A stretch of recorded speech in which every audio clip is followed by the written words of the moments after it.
Hello, my name's Rich from Rich on Rails. You've probably seen some of my other videos out on the railway, capturing some of those fantastic moments of steam locomotives, mainly at galas. But in this series of videos, I'm going to be building my very own N-gauge model railway. Using the space behind me, which we will go into in more detail throughout this video, I'm going to be building an industrial N-gauge layout. Using the Pico set track book, I've selected a plan which I have put onto AnyRail and designed ready for building. This is the space that we're going to be using. We're going to have it 4 foot wide by 26 inches deep. This is going to form the base for which the railway will sit on.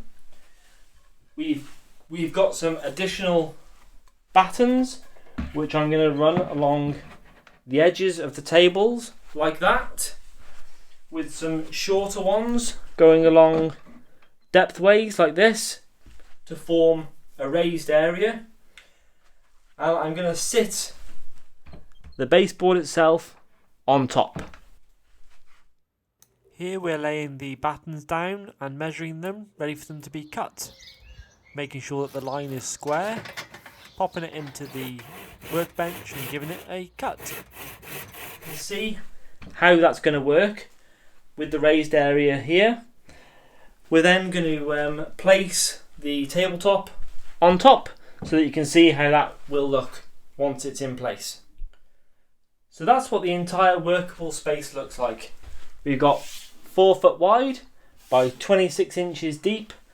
We're going to have an N-gauge industrial layout on this tabletop. I'm not sure if I'm going to have an area here for some switches so that I can operate the points. Haven't quite worked all that out yet.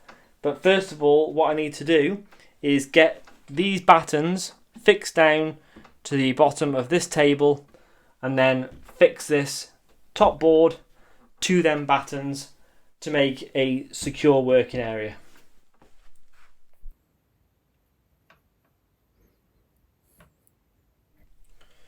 So here we have our D-clamps. Need to just get these and fix them onto here. Because we've only got 2 of these clamps, we'll have to do them a little bit at a time.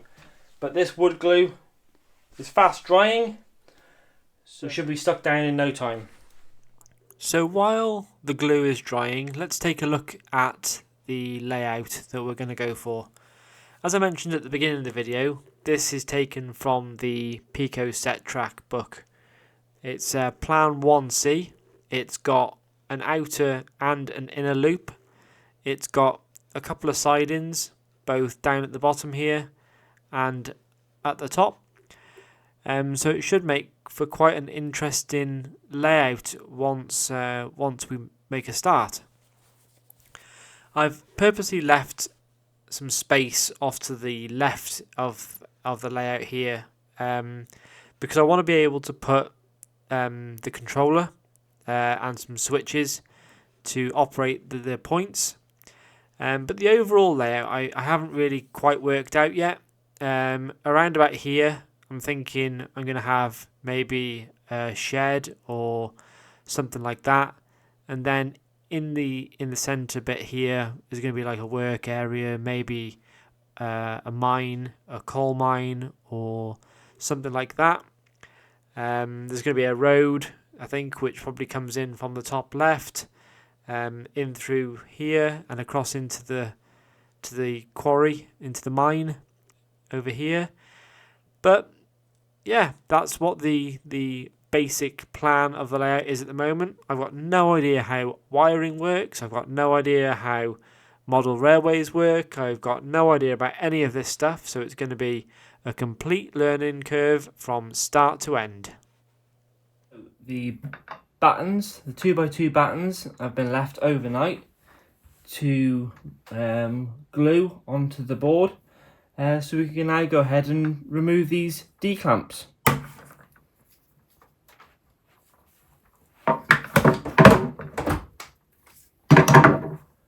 One of the additional things that I think I need to do before we actually secure the top onto the table is add another brace into the centre, just to prevent the top table from bowing or sagging in the middle.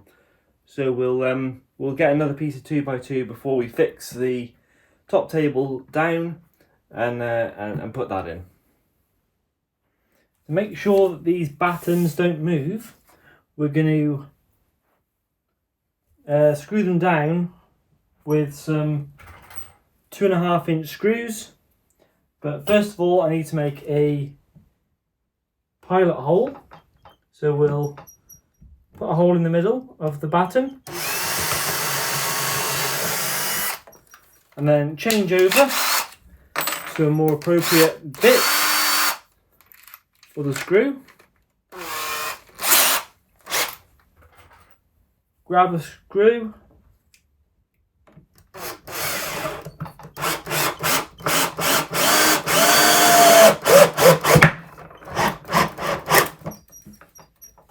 and that's it, job done. And then we've got to do that, 3 on this side, 2 there, 3 on that side, 2 there, and 3 in the centre.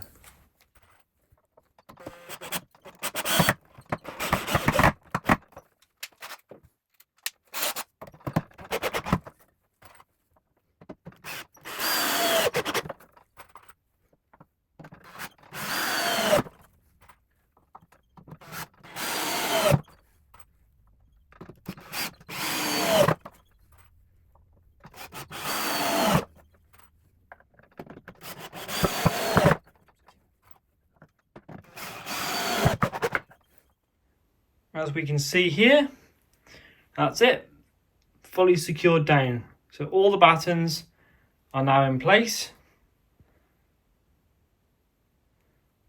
all the way around. Next job, tidy up and get the top secured on. So what I've done now is I've put on a bit of a backboard just so that I can prevent the trains from falling off the back of the base when they're running around. So next job I'm going to go ahead and do is fix down the baseboard to the beams. So a little bit more done off camera because I just didn't have enough room and hands to be able to hold everything. So the back board is on. I've secured down the top. This can easily come off just by removing these screws, which I will do for wiring. If you want to follow along, give me a like and subscribe, where we'll see in the next video laying some cork ready for the arrival of the track. Thanks so much for watching.